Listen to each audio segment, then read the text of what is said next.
자, 오늘 저와 여러분들이 함께 나누실 말씀은 하박국 3장 17절서부터 18절까지 말씀입니다. 하나님의 말씀 한 목소리로 같이 읽으시겠습니다. 무화과 나무가 싹이 트지 않고 포도나무에 열매가 없다고 해도 올리브 나무에서 수확할 것이 없고 밭은 먹을 것을 생산하지 못해도 우리 안에 양떼가 없고 외양간에 소가 없다 해도 내가 여호와를 기뻐할 것이고 내 구원이 되시는 하나님을 즐거워할 것입니다. 아멘. 할렐루야. 자, 여러분 한 주간 동안 다들 평안들 하셨습니까? 예. 자, 크리스천으로 믿음을 붙잡고 세상을 살다 보면 우리의 마음이 크게 흔들릴 때가 있습니다.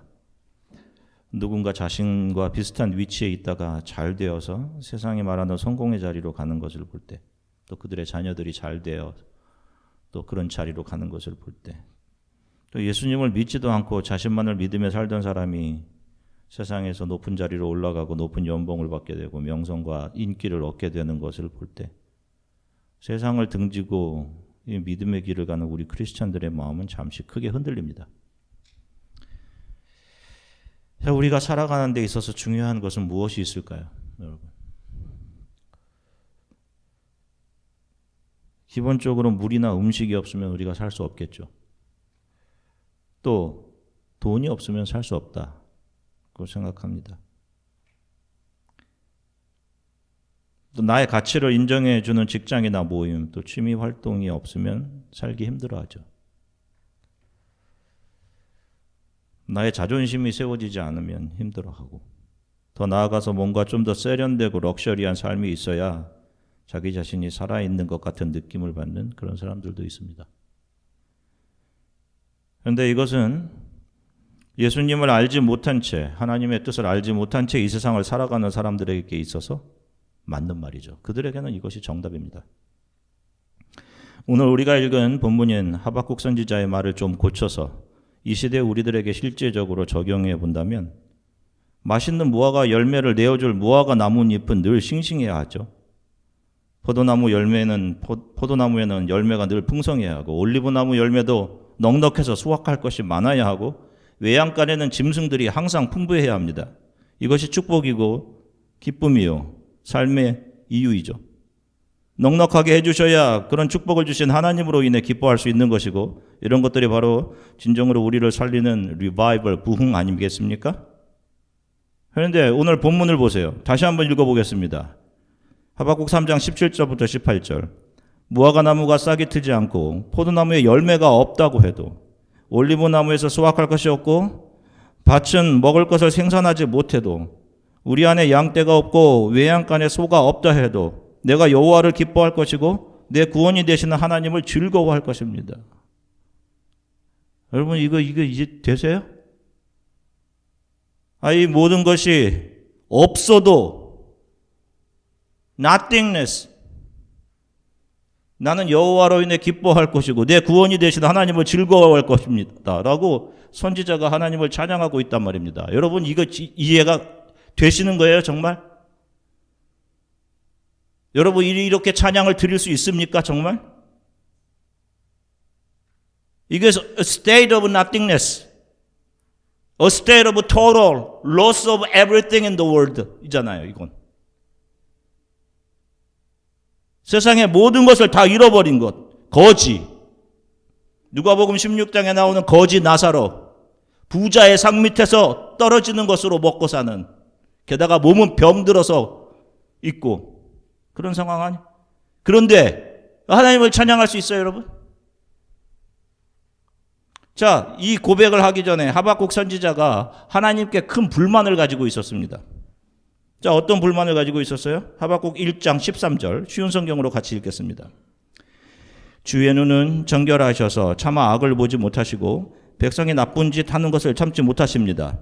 그런데 어찌하여 저 악한 백성을 그대로 내버려 두시며 악한 백성이 의로운 백성을 쳐서 이겨도 잠잠히 보기만 하십니까? 자, 보세요.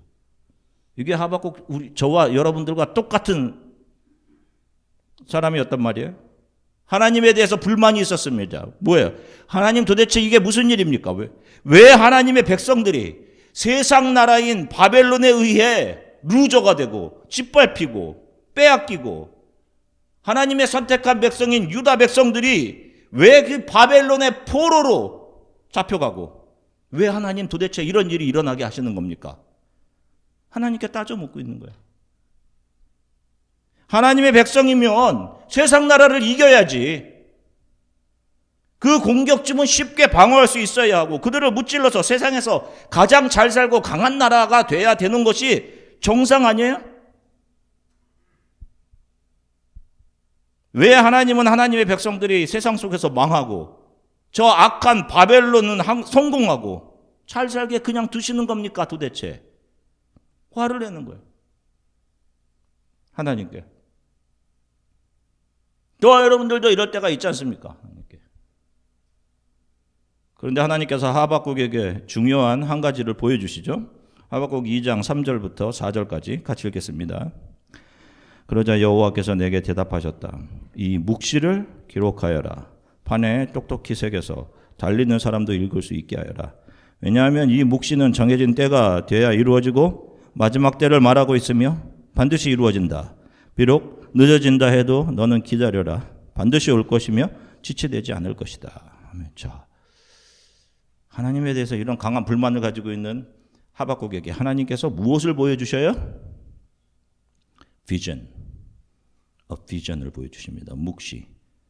그리고 그것을 너 기록해라. 지금 짧게 묵시 비전이라고 되어 있지만 이게 하박국에게 하나님께서 보여주신 이 역사에서 완성되어야 하는 하나님의 뜻입니다. 그걸 하박국에게 보여주신 거예요.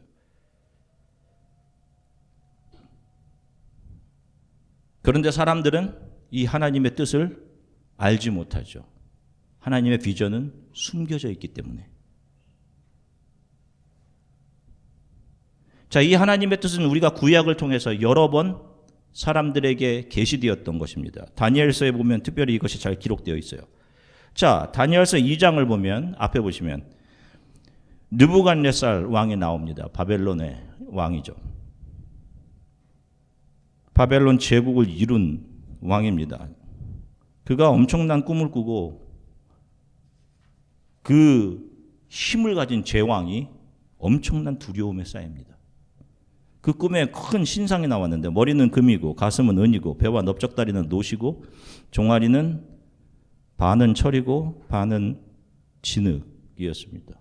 그런데 갑자기 어디선가 돌이 날라와서는 이 신상을 박살냅니다. 왕이 이 꿈을 꾸고는 너무 무서워서 며칠 동안 잠을 이루지 못하죠.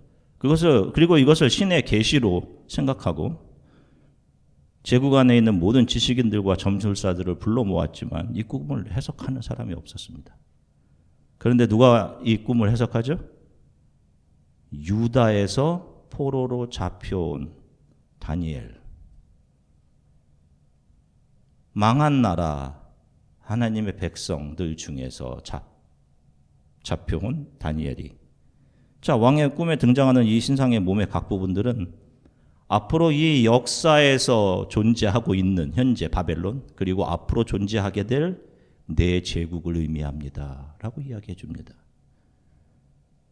다니엘이 살던 시대의 바벨론 제국 그리고 언젠가 바벨론이 멸망한 이후 세워질 페르시아 제국 그리고 그 뒤에 오게 되는 헬라 제국 그리고 헬라 제국을 멸망시키고 세워지는 로마입니다. 그런데 갑자기 어디선가 작은 돌멩이가 날라와 이 신상을 부수어 버리죠. 모퉁이 돌 대신 그리스도가 이 세상의 나라들을 그 신상 우상들을 박살내는 장면. 그리고 그 돌들이 부서지면서 온 세계로 퍼져가는 모습. 온 땅이 그리스도의 나라가 되는. 그 하나님께서 이미 계획하고 완성하신 묵시를 느부갓네살 왕에게 꿈으로 보여주신 것입니다. 그리고 다니엘이 왕에게 그것을 해석해 준 것이죠. 이 묵시를 하나님께서는 하박국에게도 그대로 보여주신 것입니다. 이거 기록해라 너. 자, 이 하박국 선지자의 눈으로 보면 지금 하나님의 백성들은 망하는 것처럼 보이죠. 이 세상에 속한 악한 나라 바벨론이 번창하는 것처럼 보입니다. 이게 참으로 이 신앙의 길을 가는 저와 여러분들을 힘들게 하는 거예요. 우리들의 마음을 상하게 하는 거죠. 내 주위에 있는 사람들 세상에서 참 잘 되는 거 볼 때. 그러나 하나님의 자녀들인 유다의 망함을 통해서 어떤 일이 일어나게 됩니까? 유다 백성들 안에 갇혀있던 여호와 하나님을 아는 지식, 다니엘이 해석하죠. 여호와 하나님에 대한 지식들을 바벨론 제국으로 옮겨주십니다. 그리고 그들 중에서 하나님의 자녀들을 건져내셔요. 그들 가운데서 하나님의 자녀로 들어와야 할 사람들을 또 건져내십니다. 그리고 앞으로 어떤 일이 일어나게 될 것인가? 하박국 2장 14절 같이 읽겠습니다. 마치 물이 바다를 덮는 것 같이 여호와의 영광을 아는 지식이 세상에 가득 찰 것입니다. 아멘. 놀라운 비전이란 말이에요. 하나님의 자녀들의 환난과 망함을 통해 하나님을 아는 지식이 온 세상으로 퍼져가는 거예요. 여러분, 이것이 A plan of God. 하나님의 계획. 하나님의 계획이야. 이게 하나님이 짜신 계획입니다, 여러분. 하나님의 자녀들의 망함을 통해서 그들의 낮아짐을 통해 하나님을 아는 지식이 온 세상으로 퍼지는 거. 가득 차게 되는 거. 이 역사 속에서 하나님의 자녀들의 삶의 모습은 세상 사람들이 말하는 성공의 모습과는 다르게 때로는 루저들처럼 망하기도 하고 흩어지기도 하고 자기 가진 것을 잃어버리는 그런 모습으로 나타납니다. 여러분. 그런데 그 하나님의 백성들의 모습을 통해 하나님을 아는 지식과 하나님의 나라는 확장되어 가요. 이 역설적인 삶의 원리가 십자가의 원리인 겁니다. 십자가에서 예수께서 이걸 보여주신 거죠. 예수님은 십자가에서 그 남은 자신의 소유, 남은 옷 한 벌마저 빼앗기시고 못 박혀 죽으십니다. 사람들 보기에는 허무한 죽음이었지. 그런데 그분의 마치 그 루저 같은 죽음이 수많은 사람들을 살려냈단 말입니다. 그리고 지금도 살려내고 있는 것이고 수많은 사람들에게 영원한 생명을 주고 있는 거예요. 그것을 발견하게 하십니다. 리바이벌. 하나님의 백성들이 이 세상에서 자신의 것들을 손해보고 빼앗기며 그들의 자존심마저 차압당하고 자신의 만족과 욕구대로의 삶이 아닌 그 반대의 삶, 세상 사람들의 눈으로 볼 때는 무덤, 실패하고 만왕하는 것처럼 보이는 삶을 통해 이 세상에 하나님의 나라가 확장되어져 가고 세상으로부터 하나님 안으로 들어오게 되는 사람들이 나타나게 돼 있는 거예요. 그래서 어떤 위대한 사람은 이런 말을 했습니다. 하나님의 나라는 순교자들의 피 위에 세워지는 것이다. 그래서 사도행전을 보면 스테반 집사의 순교 뒤에 사람들이 많이 모였던 예루살렘 교회가 흩어지죠. 그리고 안데옥 교회 역시 흩어집니다. 교회가. 모이면 부흥인 줄 알았는데 흩어져요. 그리고 하나님의 나라가 온 세계로 확장되어져 갑니다. 이것이 교회의 부흥입니다. 사도행전이 이걸 증거하는 거예요. 여러분. 교회를 향한 환난과 성도들의 흩어짐, 자신들의 소유의 주장에 대한 차압, 이걸 통해 세상 사람들이 하나님을 알게 되는 것. 이 하나님의 뜻을, 그분이 주신 비전, 묵시를 이해하게 된 사람들은 이 땅에서 자신들의 육체가 바라고 원하던 것들이, 육체의 비전들이 깨지는 것들을 자신의 삶에서 경험합니다. 그걸 통과해요. 그걸 오히려 그런데 감사하고 기쁨으로 받아들였습니다. 그들은 자신의 약해짐, 옛사람의 죽음을 통해 예수의 복음이 부흥한다. 이 하나님의 비전을 알았기 때문입니다, 여러분. 이 약해짐 죽음이 바로 거듭난 성도가 역사를 통과하면서 경험하게 되는 트리뷸레이션, 환난인 것입니다. 자, 이제 이것을 오늘을 살아가는 우리들의 삶에 적용을 해보겠습니다. 우리는 예전 사도들이 순교의 길을 걸어갔던 로마의 시대가 아닌 2025년 현재를 살아갑니다. 여러분들이 교회에 온다고, 여러분들이 신앙생활을 한다고, 예수님을 믿는다고 여러분들을 핍박하는 사람들은 없어요. 크리스천들을 박해했던 바벨론이나 페르시아나 헬라 제국이나 로마 같은 제국들은 없습니다, 이제. 그러면 지금 여러분들이 거룩한 하나님의 자녀들로 만들어져 가는 것을 방해하고 여러분들의 신앙생활을 힘들게 하는 것은 도대체 무엇인가요? 여러분 한번 잠시 생각해 보십시오. 자, 이제 아까 그 다니엘서 2장을 통해서 보았던 느부갓네살 왕의 꿈에 보았던 그 신상을 여러분들의 마음 안으로 한번 가져와 보자고요. 지금 그 세상에 내 나라들이 내 마음 안에 제국처럼 자리 잡고 있어서 우리들의 신앙을 방해하고 짓누르는 그 무엇인가라고 생각을 해보세요. 우리들은 지금 너무 편리하고 모든 것들을 잘 누리고 있습니다. 바로 이런 것들이죠. 우리들의 바른 신앙생활을 방해하는 것은 바로 여러분들 안에서 여러분들에게 계속적으로 말하고 있는 것. 내가 드러나고 내 가치가 인정받는 것. 내가 성공하고 잘 정착해서 잘 사는 것. 잘 되는 것. 더 잘 누리는 것. 돈, 건강, 가족, 자녀들이 잘 되는 것, 성공, 눈과 귀의 즐거움, 인기, 유행. 이런 것들이 수많은 사람들이 말씀대로 진실하게 신앙생활 하지 못하도록 그들을 방해하는 제국들인 것입니다. 그런 것들이 다니엘이 보았던 그 키가 큰 신상, 우상인 것이죠.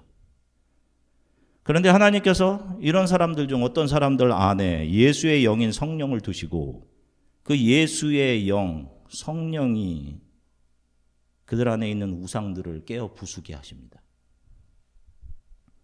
그래서 때론 우리들의 건강이 우리들의 거룩을 막는 우상으로, 제국으로 우리 안에 자리 잡고 있다면 예수께서는 그 제국, 우상, 건강을 부숴내시는 겁니다. 그러면 건강을 잃은 상태가 되는 것이죠. 그런데 성도는 그 상태에 내려가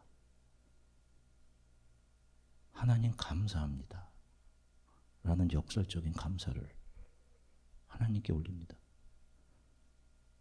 이 상태가 복입니다, 주님. 성도의 약함을 통해 그의 주위에 있는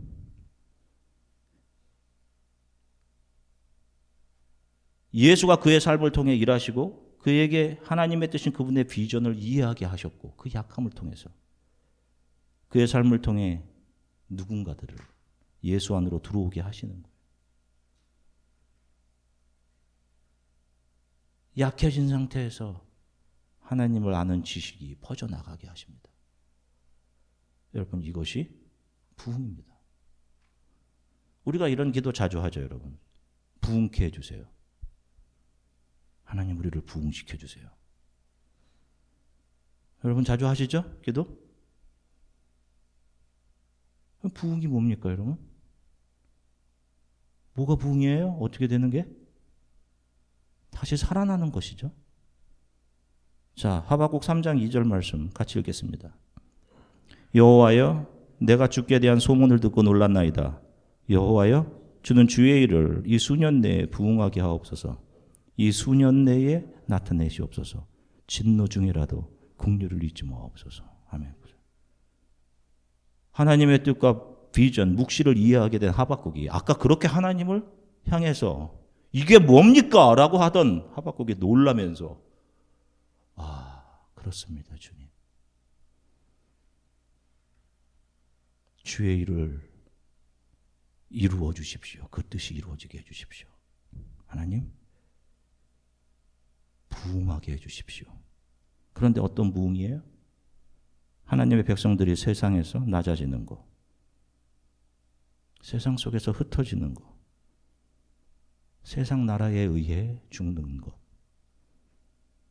그리고 그로 인해 세상의 많은 사람들에게 하나님을 아는 지식이 전달되고 그래서 그들이 하나님을 알게 되는 것, 이것을 부흥이라고 말하는 거예요. 성경이 말씀하는 부흥은 교회 사람들이 많아지는 거 아닙니다. 성도들의 옛사람이 이 세상 속에서 죽는 것으로 시작되는 것. 하나님 자리에 있던 사람들의 자존심, 이기심이 산산이 부서지는 것이 부흥의 발판인 겁니다. 그들의 약해짐과 옛사람의 죽음을 통해 하나님을 아는 지식이 그가 살고 있는 주위로 퍼져나가게 되는 거예요, 여러분. 이렇게 전도가 되는 겁니다. 이게 전도란 말이야. 그것이 이루는 것이 부흥입니다.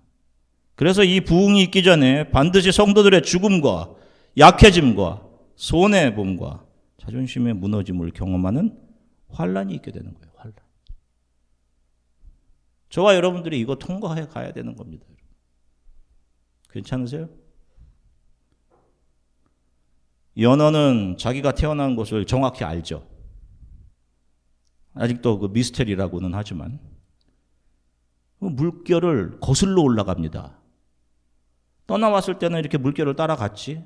근데 그걸 이제 물결을 거슬러 연어가 올라가죠. 그리고 결국에는 자기가 태어난 곳까지 올라가 거기서 알을 낳고 죽습니다. 엄청난 물살을 거슬러 올라가느나 그 올라가는 연어의 피부들이 다 벗겨져 있죠. 벗겨져 있어요. 그리고 모든 힘을, 진을 다 짜내어서 물결을 거슬러 올라가느라고 연어의 몸에 색이 마치 피가 흐르는 것처럼 아주 붉게 변합니다. 저와 여러분들, 우리 크리스찬들, 성도들은 우리가 온 곳, 하나님의 나라를 믿음의 눈으로 분명히 보아 알게 되었고, 그래서 그 집 본향으로 돌아가고 있는 사람들입니다.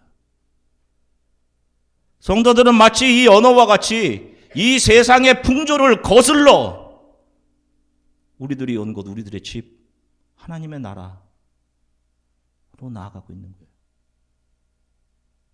우리들의 신앙생활이 그렇습니다, 여러분. 거친 물결의 저항들이 있는 거예요, 여러분. 그걸 지금 몸으로 막아내면서 말씀과 기도로 버텨내며 가고 있는 거예요, 우리가. 그래서 그 과정에서 성도들의 몸에 수많은 상처로 가득하게 되고 세상에서 입었던 옷들은 다 너덜너덜하게 되는 거예요, 연우의 가죽처럼. 볼까요? 요한계시록 7장 13절서부터 17절 같이 읽겠습니다. 그때 장로들 가운데 하나가 내게 물었습니다. 이 흰옷을 입은 사람들이 누구며 또 어디서 왔습니까? 나는 그에게 대답했습니다. 내 주여, 당신이 아십니다. 그때 그가 내게 말했습니다. 이들은 큰 환란으로부터 나오는 사람들인데 그들은 어린 양의 피로 그들의 옷을 씻어 희게 했습니다. 그래서 그들이 하나님의 보좌 앞에 있고 그분의 성전에서 밤낮으로 그분을 섬김으로 보좌에 앉으시니가 그들 위에 거하실 것입니다.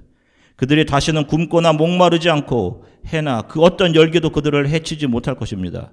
보좌 가운데 계신 어린 양이 그들의 목자가 돼 그들을 생명의 샘물로 인도하시고 하나님께서 그들의 눈에서 모든 눈물을 닦아주실 것입니다. 아멘. 자신의 즐거움과 세상의 잘됨을 위해 교회를 다녔던 사람들도 있을 겁니다. 이들은 자신에게 주어진 삶을 세상의 성공이라고 불러주는 것들로 옷을 입고 지나가는 것이죠. 자녀들에게도 그 옷을 입히고 있는 것이죠.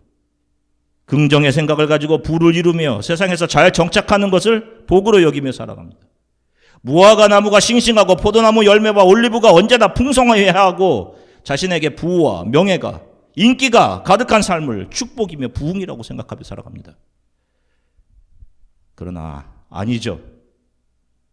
하박국 선지자도 처음에는 그런 삶이 복된 삶이라고, 부흥이라고 생각했어요. 그러나 하박국이 보게 된 게 무엇입니까? 하나님의 백성들이 야만이라고 여겼던 세상 나라들에 의해 망함이라는 그 환란을 반드시 통과해 가면서 하나님의 뜻, 하나님을 아는 지식, 하나님의 나라는 온 세계로 퍼져나가게 되는 것이구나. 그들이 이 땅에서의 삶을 지나가는 동안 자신이 모든 것을 내어주며 그래서 자신들은 nothingness가 되며 그 환란을 통과해 가면서 이 역사 안에서 14만 4천 명 안으로 들어와야 하는 사람들을 우리를 놓으신 이 시간대에서 우리들의 삶으로 그들을 하나님의 자녀로 불러내며 예수 안으로 들어오게 하는 일들.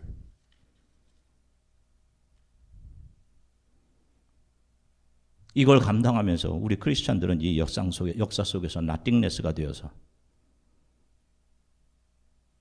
우리가 그렇게 입기 원했던 세상의 명성, 부, 인기 그런 옷들이 벗겨지고 너덜너덜해져 모습으로 하나님 앞에 서게 되는 것입니다. 하박국이 이것을 보고 이것을 듣고 크게 놀란 거예요. 그래서 이 모든 하나님의 계시, 하나님의 비전을 이해하게 된 하박국이 이전에는 그 모든 것이 있어야 사는 줄 알았는데 그게 축복이고 그게 부흥인 줄 알았는데 묵시를 이해하고 난 이후 그 모든 것이 나에게 없어도 나는 여호와로 인해 기뻐하고 구원의 하나님으로 인해 즐거워할 수 있습니다. 그러나 주님, 이것은 기억해 주십시오. 성도들이 낮아질 때 그들을 향한 긍휼을 잊지 말아 주십시오. 라고 기도한 것입니다. 저와 여러분들이 부흥을 원하죠. 저도 부흥을 간절히 원합니다.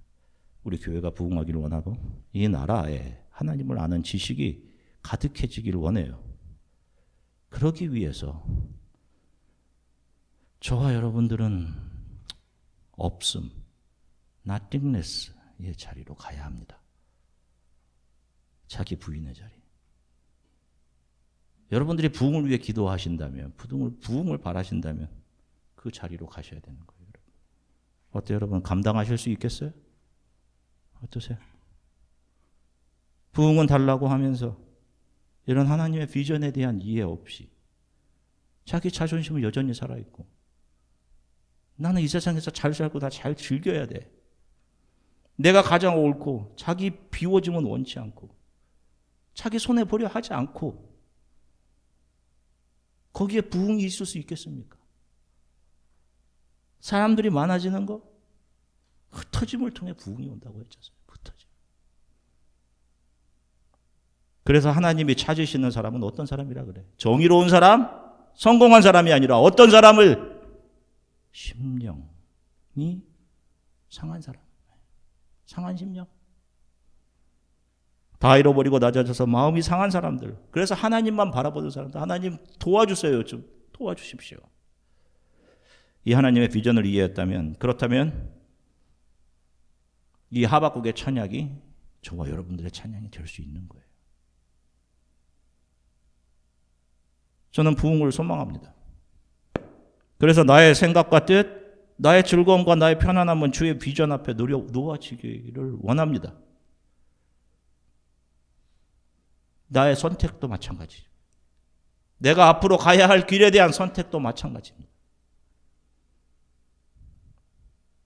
저와 여러분들이 잃어버림, nothingness의 자리로 갈 때 하나님의 부흥은 오는 거예요. 오늘 본문의 하박국의 찬양을 같이 읽으시고 말씀을 마치도록 하겠습니다. 하박국 3장 17절서부터 18절 같이 읽겠습니다. 무화과나가 싹이 트지 않고 포도나무에 열매가 없다고 해도 올리브나무에서 수확할 것이 없고 밭은 먹을 것을 생산하지 못해도 우리 안에 양떼가 없고 외양간에 소가 없다 해도 내가 여호와를 기뻐할 것이고 내 구원이 되시는 하나님을 즐거워할 것입니다. 아멘. 함께 기도하겠습니다.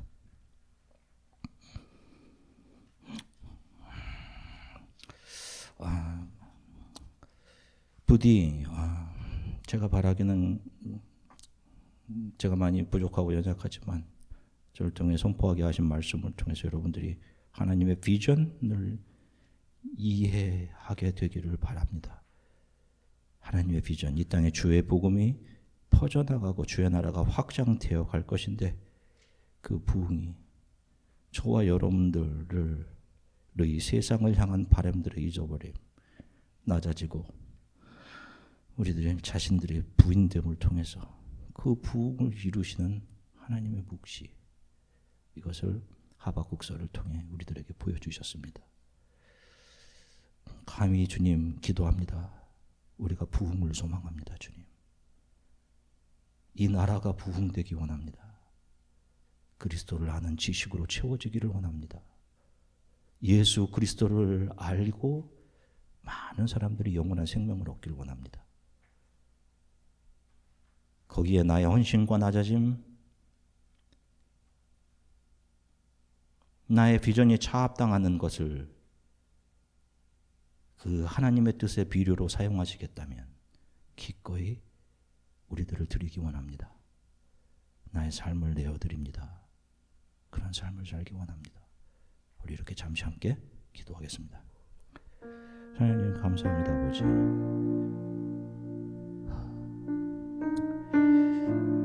세상의 정의가 도대체 어디 있습니까 주님? 왜 하나님의 백성들이 이렇게 세상 나라에